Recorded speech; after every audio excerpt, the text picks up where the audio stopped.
प्रेमको कुरामा वर्षा शिवाकोटीको झुट एक वर्षमै परिवर्तन गरिन् बोली। स्वागत छ दर्शकबिन यस रिपोर्टमा। कृपया भिडियो अन्त्यसम्म हेरेर साथ दिनुहोला। भनिन्छ कलाकार र राजनीतिज्ञहरू छेपारो जस्तै रङ बदलिरहन्छन्। दर्शक र जनताको मानसपटलमा बसिरहने यी क्षेत्रका व्यक्तित्वहरू आज बोलेको कुरा भोलि बोलेको छैन भन्न बेर लगाउँदैनन्। त्यसैले उनीहरूको कुन कुरालाई विश्वास गर्नु र कुन कुरालाई नगर्नु दर्शक जनता बेला बखतमा दोधारमा पर्ने गरेका छन्। यस्तै भएको छ अभिनेत्री वर्षा शिवाकोटीको हकमा। प्रसंग यसै साताको हो। धमलाको हमला कार्यक्रममा बोल्दै गर्दा वर्षाले एक झुट बोलिन्, जसले गर्दा उनी ट्रोल र गसेको शिकार बनेकी छन्। गत वर्षको मंसिर महिनामा एक अनलाइन पोर्टलमा दिएको अन्तर्वार्तामा वर्षाले अमेरिकामा बस्ने सबिनजङ शाहको प्रेममा रहेको र 2 वर्षभित्र विवाह गर्ने बताएकी थिइन्। तर धमलाको कार्यक्रममा उनले सजिलैसँग झुट बोल्दै भनिन्, मेरो आजसम्म कसैसँग प्रेम सम्बन्ध भएन। प्रेम हुन्थ्यो भने त्यो व्यक्तिसँग मैले विवाह गरिसकेको हुने थिएँ। भोलिका दिनमा म जोसँग बिहे गर्छु सम्झिनुहोस् कि म त्यो व्यक्तिसँग नै प्रेममा रहेको छु। उहाँसँग मात्र हैन, मैले विवाहको बारेमा सोचेकै छैन। कोहीसँग पनि तपाईको प्रेम सम्बन्ध भएन अहिलेसम्म? भएको भए म त्यो व्यक्तिसँग बिहे गरिसक्थेँ होला अहिलेसम्म। बिहे गरिसक्थेँ र अब म जोसँग बिहे गर्छु सम्झिनुस् कि म उहाँसँग मात्रै प्रेममा रहेछु। गत वर्षको अन्तर्वार्तामा सबिनजङसँगको सम्बन्धबारे वर्षाले भनेकी थिइन्, हामीले प्रेम प्रस्ताव नै राखेका छैनौं। कुराकानीका क्रममा एक अर्कासँग नजिक भयो, मायाको अनुभूति हुन थाल्यो। वर्षाले उक्त अन्तर्वार्तामा आफूहरूले 2 वर्षभित्र विवाह गर्ने र एक अर्काको परिवारलाई पनि भेटिसकेको बताएकी थिइन्। त्यस समय सबिनले वर्षासँग थुप्रै अन्तरङ्ग तस्बिरहरू इन्स्टाग्राममा पोस्ट गरेका थिए। सबिन वर्षाको प्रेममा खुसी थिए, तर वर्षा र सबिनको प्रेम सम्बन्ध 17 महिनामै टुङ्गियो। ब्रेकअप पछि तनावमा रहेका सबिनले इन्स्टाग्राममा वर्षाले आफ्नो चोखो प्रेममा धोकेबाजी गरेको भन्दै लामो चिठी पनि लेखेका थिए। त्यस समयमा वर्षा मौन रहेकी थिइन्। अहिले सबिनले वर्षासँगका सबै तस्बिरहरू इन्स्टाग्रामबाट हटाइसकेका छन्।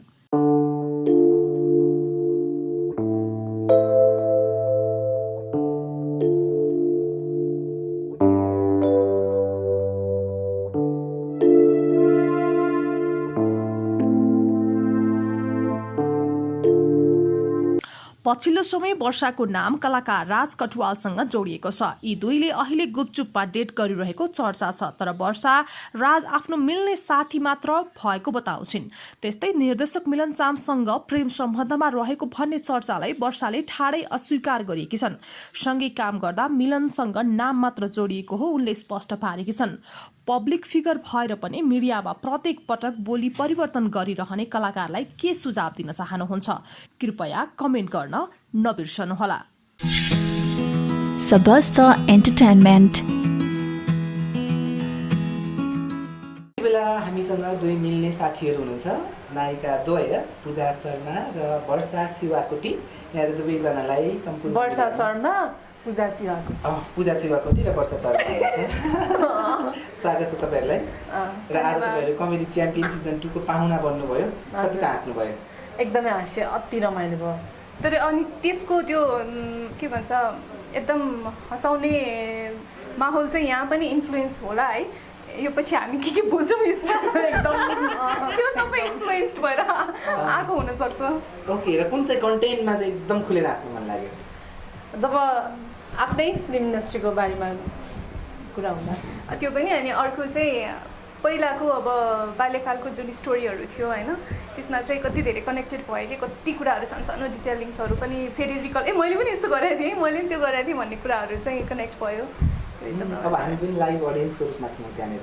तपाईँहरू दुईजनालाई त्यति धेरै उडाएको त पाइएन, तर हल्का फुल्का चाहिँ उडाइयो होइन। त्यो उडाउँदाखेरि कस्तो हुँदो रहेछ?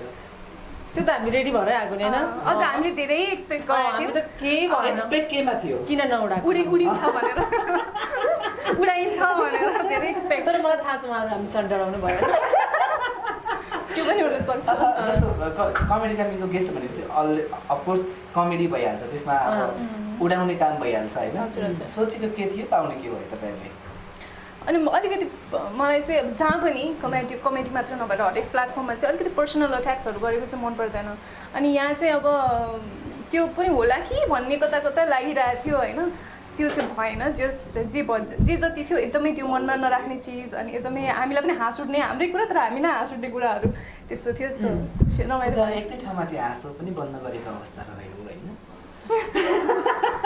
होइन अब मलाई हाँस उठेन नि त म जबरजस्ती हाँस्छु त किनभने यो एपिसोड रिलिज भएपछि अब क्लिप्सहरू त भाइरल भइ नै हाल्छ होइन भनेपछि त्यसमा चाहिँ तपाईँ जान्न हाँस्नु भएको कि अथवा हाँसै नउठेन होइन हेर उत्सव मेरो हेबिट के छ भने म डबल फेसको मान्छे होइन मलाई जे मनपर्छ त्यो अगाडि फ्रन्ट हो मलाई मन पर्दैन त्यो चिजमा फेक गरेर म हाँस्न सक्दिनँ त अब सक्दिनँ म कि त वर्षलाई हेरेर आउँछु कि कतै गरेर आउँथेँ होइन अनि त्यो त्यही त नर्मल हो नि त्यो ओके अनि रियालिटी सोको रियालिटी चाहिँ के पाउनु भयो तपाईँले वर्षाले के पाउनु भयो अब यस्तो हुन्छ जस्तै हामी उहाँहरू पनि कलाकार नै हो हामी पनि कलाकार नै हो होइन तर उहाँहरूले गर्ने काम र हामीले गर्ने काममा कति धेरै डिफ्रेन्सेस छ हामीले त्यही चिज आज उहाँहरूले यति लामो 15 मिनटसम्म एउटै चिज ननस्टप बोलेको गर्नु र हामीले एक मिनटको कुरालाई पनि 15 चोटि टेक लिएर गर्नुमा कति धेरै डिफ्रेन्सेस छ होइन त्यसमा कति धेरै मेहनत हुन्छ कि त्यसको लागि प्रिपरेसन मैले चाहिँ के सोचेँ भन्दाखेरि यही किसिमको प्रिपरेसन चाहिँ हाम्रो सानो चिजहरूमा पनि भइदिएको भए यति सिरियसनेसको प्रिपरेसन भइदिएको भए चाहिँ अझ हामीले कति गर्न सक्छौँ होला जस्तो भएको कि मलाई चाहिँ अनि पूजाले चाहिँ अब जज रिचु दिदीलाई हेरेर तपाईँले अब धेरै फिल्म हलहरू बन्द भइसकेका छन् फिल्म हल खुलेको छैन फिल्म रिलिज कन्फर्म छैन अब म चाहिँ रिचा दिदीको बाटोमा जान्छु भनेर भन्नुभयो तपाईँले होइन अब त्यो एउटा जोक्स अब हामी रमाइलै गर्न आएको रिचा दिदीको बाटोमा चाहिँ सबैले अर्कै बुझ्नुभयो तर मैले के बुझेँ भन्दाखेरि जुन रिचा दिदी अहिले यस्तो परिस्थितिमा पनि एउटा एकदम कमेडी सो एकदम सबैलाई हँसाउने रमाइलो गर्ने इन्टरटेन मेरो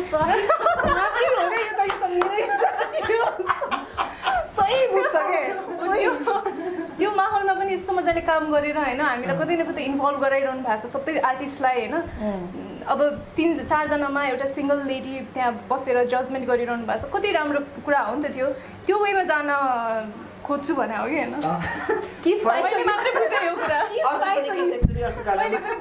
यहाँ छुनुपर्छ त्यो वर्डले छुइसक्यो कच्चर छुन्यो तर सिधै बुझ्दाखेरि चाहिँ बिहे गर्ने बच्चा पाउने बाटो भन्ने बुझिएको थियो यहाँबाट धेरै दिमाग चलाउँदैन रहेछ कोरोना तिमीहरू लाग्यो मान्छेले एकरो सोच्दो रहेछ भने तर अर्को पर्सपेक्टिभ पनि हुनसक्छ भन्ने चाहिँ मजाले पोजिटिभ पर्सपेक्टिभबाट त्यो सङ्गत गर्छु ओके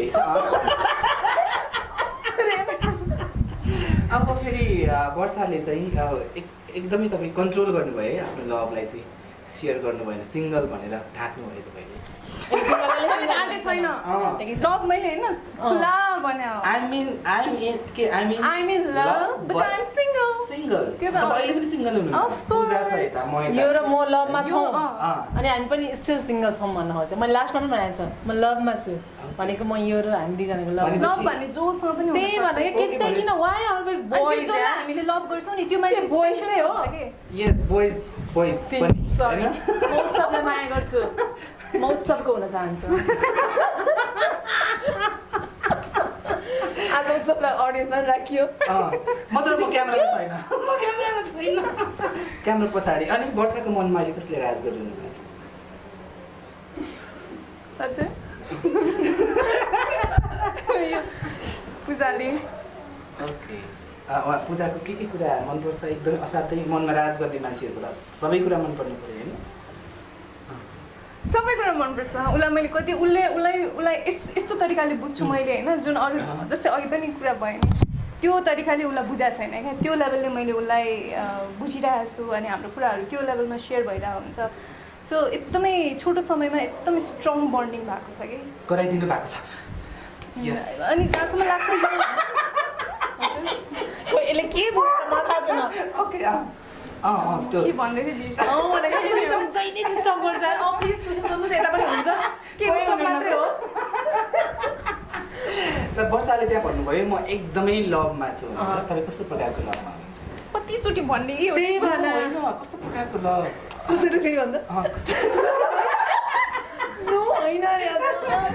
होइन पूजाले भन्नुभयो त म एकदमै लभमा छु म त एकदमै म त भने त म एकदमै खुसी छु अहिलेको टाइममा सेम फिलिङ एकदमै किनभने जे चिज पनि राम्रो हुँदै गइरहेको छ किनभने कहिलेकाहीँ के हुन्छ भने दिन खराब भइरहेको हुन्छ त्यो खराबको बेला मान्छेले मिस्टेक गर्न पुग्छ या के हुन्छ होइन तर त्यो सधैँ हुँदैन रहेछ होइन अनि त्यो चिज ब्याड टाइम्सहरू गयो अब गुड टाइम्सहरू आउँछ भनेर होप गरेको छौँ र राम्रो हुन्छ त्यही आश गरौँ सधैँ त नराम्रो नहोला नि त होइन त्यही त हो एकाएक सिरियस हुनु एकछिन म भावुकमा भएँ होइन यस्तो हुन्छ क्या रियालिटीमा आइपुग्दाखेरि हामी सिरियस हुन्छौँ न क्या एकछिन जोक गर्छौँ तर लाइफ के हो त थाहा छ नि त हामीलाई अनि त्यही नै हो। त्यही त अब अलिकति आश्चर्य लाग्दो घटनाक्रमहरू पनि भइरहेछ हिजो आज होइन। जस्तो अब हामीले जुन डिजाइनर सुनिताको बर्थडेको एउटा 2 मिनट जतिको पूजाको भर्सन स्पेसली त्यो हामी एकदमै लामो कुराकानी गरेको थियौँ। त्यो टेक्निकल प्रब्लमले गर्दाखेरि पुरा कुराकानी चाहिँ हामीले अपलोड गर्नु थोरै काट हाल्यो तिमीले टुप्पो नफेदको, तर गाली मैले खाएँ। होइन थ्याङ्क यू सो मच उत्सव। आइएम सो सरी पूजा। तिमी मेरो लाइफमा जहिले पनि काँडा बनाएर आउँछ।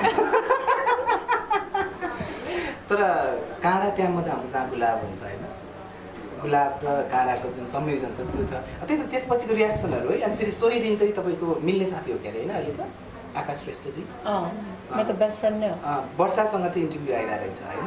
अनि आकाशले चाहिँ कस्तो राम्रोसँग भनेको, पूजाले चाहिँ कस्तो त्यो एकदम ठाडो तरिकाले भनेको भनेर त्यो खालको रियाक्सन कमेन्ट्स त्यो सिचुएसन कुन टाइममा कुन इन्भाइरोमेन्टमा मान्छेले कोसँग बोलिरहेको हुन्छ। हामी एकदमै फन मोमेन्टमा थियौँ, एकदमै रमाइलो हाँसी मजाक गर्ने मोमेन्टमा थियौँ। जे एज अघि उसले भन्यो जे छ त्यही छ, ओपन अप होइन, उसको जे छ त्यही छ, त्यही वे। सरी मैले तेरो कुरा गरिरहेको छ उसले भन्नुपर्ने एन्सर।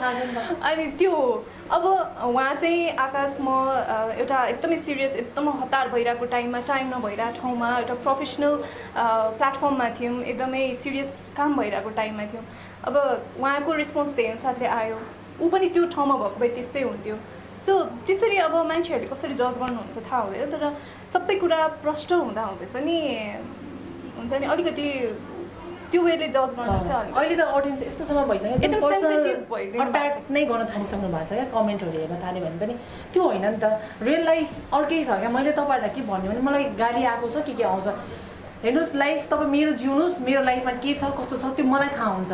तपाईँहरूलाई थाहा हुँदैन एकछिन राम्रोसँग बोल्दै मैले क्यामेराको अगाडि राम्रोसँग बोल्दैमा म राम्रो, या म क्यामेराको अगाडि म नराम्रो बोल्दैमा या रुडनेस हुँदैमा म नराम्रो भन्ने चिज हुँदैन। अब पूजाको घमण्ड बढेछ अरे, घमण्ड के चिजकोले गर्नु, सबैजना देखिहाल्नु 2 वर्ष कुन चाहिँ अवस्थामा छौँ हामी भनेर यसमा घमण्ड गर्नुपर्ने केही पनि स्थिति छैन। सबैजना 0 लेभलमा छ, यसमा के घमण्ड गर्ने। त्यही भएर प्लिज अडियन्सले के भन्नुहुन्छ, पर्सनल अट्याक नगर्नुहोस्। मलाई धेरै नै टु मच नै भइसकेको छ। यस्तै हो भने चाहिँ म अब साथीभाइ बनाउन पनि मलाई डर भइसक्यो क्या। अब कुन दिन म वर्षासँग 2 दिन नबोलाएर खोइ त वर्षा त्यो भन्ने खालको स्थिति नै क्रिएट गराइदिइसक्नु भयो क्या। अनि मैले भनिरहेको चिज हो, हामी जहिले पनि मैले कुनै पनि क्यामेरामा अहिलेसम्म मैले लभ अफेयरमा छु या यो केटासँग लभमा छु मैले कहिले भनेकै छैन। तर जबरजस्ती मलाई जोड दिनुहुन्छ। अनि मैले सुरुमा चाहिँ के सोचेँ भने यो हाम्रो फिल्मको अब एज अ कपल चाहिँ मन पराइदिनु भयो र त्यो चिजलाई चाहिँ मैले रेस्पेक्ट गरेर चाहिँ सँगै लगेको क्या। अब चाहिँ मलाई के भइसक्यो भने अब मलाई त्योसँग गर्नै पर्छ, त्यही नै हो भने चाहिँ मेरो लाइफ त अर्कै हो नि त। अनि उहाँहरूले यस्तो गरिसक्नु भयो कि मलाई एकदम टर्चर जस्तो फिल भइसक्यो क्या। मैले काम गर्ने हो, फिल्म बनाउने हो, मलाई फिल्ममा मलाई रुचाउनु हुन्छ भने चाहिँ इट्स फाइन। अब पर्सनल लाइफमा म सबैको लागि त म राम्रो बन्न सक्दिनँ नि त। कसैलाई त्यो केटा मन पर्ला अरे, कसैलाई त्यो केटा मन। अब कुनै अडियन्सलाई प्रदीपसँग मनपर्छ, म कुनै पलसँग मनपर्छ, कुनै आकाशसँग मनपर्छ। अब मैले तिनटैसँग त होइन नि त, होइन। त्यही भएर प्लिज बुझिदिनु। र तपाईँको नि घरमा छोरीहरू छ होला, छोराहरू छ होला, तर यसरी चाहिँ जबरजस्ती चाहिँ नगराइदिनु र बुझेर मात्रै कमेन्ट गरिदिनु होला। त्यही नै भन्न चाहन्छु। यो लास्ट हो, योभन्दा म अब आइन्दाको कुनै इन्टरभ्यूमा पनि यो म बोल्दिनँ। त्यही अनि फेरि कतिपयले चाहिँ भन्नुहुन्छ खालि फेरि पूजाको चाहिँ हिरोहरूसँग मात्रै अलिकति कन्फ्लिक्ट जस्तो देखिने अथवा एकदम दब पनि देखिने, झगडा पनि देखिने, मिडियामा त्यो रूपमा आउने भन्नुहुन्छ होला। यसमा चाहिँ के छ पूजाको केही त्यस्तो? मैले पब्लिक अगाडि के चाहिँ गराएको छैन नि त, पछाडि के हुन्छ हो मैले त्यही त भन्दैछु नि। पछाडि को के छ त पब्लिकलाई थाहा छैन नि त। मलाई के परेको छ, मलाई के भएको छु मैले, त्यो मलाई थाहा छ नि त। अनि यत्तिकै के त्यो क्यामेराको अगाडि हेर्ने, अनि ऊ एउटा पाराले बोले हुन्छ, म अर्को मुडले बोलेको हुन्छु, अनि दुइटालाई हालिदिने क्या। यो त यसको लागि सुहाउँदैन, त्यो यसको लागि यसको बोली यस्तो छ। मेरो आमाले पनि मलाई हक छैन क्या योसँग गर र त्योसँग गर भन्ने क्या। किन त्यो मेरो राइट्सको कुरा हो क्या, किनभने लाइफ बिताउने म हो क्या, कोही अरू व्यक्ति होइन क्या। भोलि मलाई वर्षासँग मलाई अरू कोही मनपर्छ, वर्षा त्यो मनपर्छ, त्यो बिहे गर्दैन भन्नु मिल्छ? वर्षालाई जो मनपर्छ त्यही हो नि त। म वर्षाको खुसीमा म हिँड्ने हो क्या, त्यस्तै मेरो खुसीमा म हिँड्ने हो। किनभने जिन्दगी त मैले बिताउने हो नि त। ल म भोलि उहाँहरूले गरेको ठाउँमा बिहे गरौँला अरे, ल म भोलि रोउँ त, म भोलि के होला अरे? आउनुहुन्छ कोही? आउनुहुन्न नि त। प्लिज त्यही भएर पर्सनल लाइफदेखि चाहिँ अलिक टाढै रहनु। त्यही त अब कतिपय सुरुमा हामीले इभन आकाशीसँग कुराकानी गर्दाखेरि पनि बिहेको कुरा, प्रेमको कुरा, रोमान्सको कुरा, अनि फ्यानहरूले चाहिँ बिहे नै हुनुपर्छ भन्ने खालको त्यो शुभचिन्तकहरूले चाहिँ त्यो खालको आशा व्यक्त गर्नुहुन्थ्यो होइन। अब त्यसलाई नै रेस्पेक्ट गराएको थिएँ क्या मैले, त्यही चिजलाई रेस्पेक्ट गरेँ। तर मैले त्योलाई चाहिँ कुन चाहिँ सेन्समा लगेको थिएँ भने एज अ काम गर्ने, as a teamwork, as a friend, as a good partner, as a हुन्छ नि हरेक चिज राम्रो हिसाबले हेरेको। तर मैले यो भने कि लाइफ पार्टनर म जुन दिन मैले भनेकै छु क्या, जुन दिन मेरो लाइफ पार्टनर यो हो भनेर मैले म आफै आउट गर्छु क्या। बुझ्यो नि? आज बिहे हुनलाई रेडी मण्डप हुने ठाउँमा त बिहे हुँदैन। भनेपछि म को हो यार मेरो त केही पनि थाहै छैन मलाई त्यही भएर प्लिज केही पनि नभन्नु ओके अब कतिपय अब इभेन्टहरूमा कामहरू फिल्महरू हुन्थ्यो भने सायद अब वर्षाको ठाउँमा आकाश हुनुहुन्थ्यो होला होइन अरू कोही साथी हुनुहुन्थ्यो होला होइन अब आगामी कामहरू चाहिँ तपाईँहरू कसरी अगाडि बढाउनुहुन्छ विशेष गरी आकाशजीसँग टिम अप कतिले चाहिँ भन्नुहुन्छ अब यिनीहरू छुट्यो होइन ऊ छुट्यो भने मैले मेरो वर्ष जति नजिक अहिले कोही नहोला म वर्ष किन गराएको त्यसो भन्थ्यो होला नि त त्यो हुँदैन क्या वर्ष ए मेरो आकाशसँग छुट्छ ए ल गर क्या रमाइलो हुन्छ हामी त यसरी क्लोज कुरा गर्ने हो नि त त्यो ओइ वर्ष त्यसमा हिँड्ने होइन त्यो होइन नि त त्यो भनेको चाहिँ मान्छेको प्रोफेसनल र पर्सनल फरक हुन्छ क्या चाहिँ डिफ्रेन्सिएट गर्न जान्नुपर्छ सबैजनाले हरेक चिजमा सेन्सिटिभ भएर मात्र हुँदैन होइन मान्छेको पर्सनल लाइफ पनि हुन्छ प्रोफेसनल पनि हुन्छ त्यो चिजलाई चाहिँ मिक्स गर्यो भने जहिले पनि भन्छ नि मान्छेले काम गर्ने मान्छेले कहिले पनि प्रोफेसनल र पर्सनल रिलेसन कहिले पनि मिक्स नगर्नु भन्छ अब उसको कामै उसले गरेको मुभीहरू नै त्यस्तो छ सबै रोमान्टिक मुभीहरू छ सबैमा केटा केटीकै त्यो एउटा केमिस्ट्री देखिन्छ त्यो गर्दाखेरि पनि उसलाई जोसँग फिल्म खेल्छ त्यहीसँग राम्रो लाग्छ कि भोलिको दिनमा उसले उसको मुभी अर्कै कोहीसँग आयो भने पनि त्यो पनि राम्रो लाग्छ तर यो भन्दैमा मिडियामा उनीहरू सबै यो वेले प्रेजेन्ट हुनु भनेको त्यो अडियन्सलाई खुसी बनाएर हो नि त अब त उहाँहरूको पनि रेस्पोन्सिबिलिटी हुन्छ होला नि त उहाँहरूलाई पनि खुसी बनाउने उहाँहरूको पनि के हो खुसी भन्ने त अलिकति बुझ्ने त रेस्पोन्सिबिलिटी हुन्छ हामीले अडियन्सको खुसी बुझ्यो भने त अडियन्सले नि त हाम्रो खुसी त एक्सेप्ट गर्नुहुन्छ होला नि होइन र जाँदा जाँदै अब अलिकति चर्काचर्की पनि भयो यो चर्काचर्की होइन रियालिटी हो त्यो अब तपाईँहरूलाई फलो गर्नुहुने दुईजनाको मित्रतालाई माया गर्नुहुने शुभचिन्तकहरूलाई के भन्न चाहनुहुन्छ शुभचिन्तकहरूले त जहिले पनि हामीलाई राम्रो नै सोच्नुहुन्छ अहिलेसम्मको लागि थ्याङ्क यू सो मच र जहिले पनि साथ दिनुभएको छ अब त्यही हो हाम्रो फ्रेन्डसिपलाई पनि एकदम मन पराइदिनु भएको छ र कमेडी च्याम्पियनमा पनि हाम्रो फ्रेन्डसिप देख्न सक्नुहुन्छ र एकदमै रमाइलो भएको छ ओके वर्षा यो फ्रेन्डसिपको वर्षाकोमा एकदम कम साथीहरू देख्थेँ अहिले चाहिँ पूजा एकदम बेस्ट फ्रेन्ड हुनुभएको छ अनिखेरि यो मित्रतालाई कसरी लिनुहुन्छ अनिखेरि पूजा हुँदाखेरि चाहिँ के कुराको सवालमा छ मलाई त धेरै लाइट मेरो त टाउकोबाट एकदमै सक्यो दाइ अब टाउकोबाट हुन्छ नि एकदम ठुलो बोझ निकाले जस्तो फिल भएको छ उसले मलाई कति ठाउँमा कम्फर्ट गराएर हुन्छ कति ठाउँमा होइन जस्तै आज पनि म यहाँ एक्लै आउनु पऱ्यो भए मलाई कति असहज हुन्थ्यो होला म त्यति सोसियल मान्छे थिइनँ नि त तर एकदम ओपन अप फिल भएको एकदम कन्फिडेन्स फिल भएको छ क्या मलाई चाहिँ एकदमै हुन्छ नि हरेक ठाउँमा जाँदा पनि ए के भयो त कसैले के भन्दा के भयो मसँग त साथी छ नि त भन्ने जस्तो एउटा साथी भइसकेपछि पछि चाहिँ त्यो यस्तो साथी छ कि फेरि बडीगार्ड जस्तै छ नि यो फेजमा आएर होइन यो फेजमा आएर यस्तो फ्रेन्डसिप हुनु भनेको चाहिँ इट्स भेरी एकदम स्पेसल हो क्या हरेक चिज किनभने हामीले त कति धेरै कुराहरू करियरदेखि लिएर आफ्नो फ्यामिलीदेखि लिएर रिलेसनसिप हरेक चिजहरू भोग्दै आएर अहिले यो यस्तो लाइफको इम्पोर्टेन्ट फेजमा छौँ नि त त्यो इम्पोर्टेन्ट फेजमा चाहिँ एउटा साथी यति ट्रस्टेबल साथी भेट्नु भनेको चाहिँ एकदमै ठुलो कुरा हो क्या र यसको भ्यालु चाहिँ कति छ भन्ने कुरा चाहिँ बुझाएको छ ओके धेरै धेरै धन्यवाद Thank you for watching. Don't forget to like and subscribe. Please press the bell icon.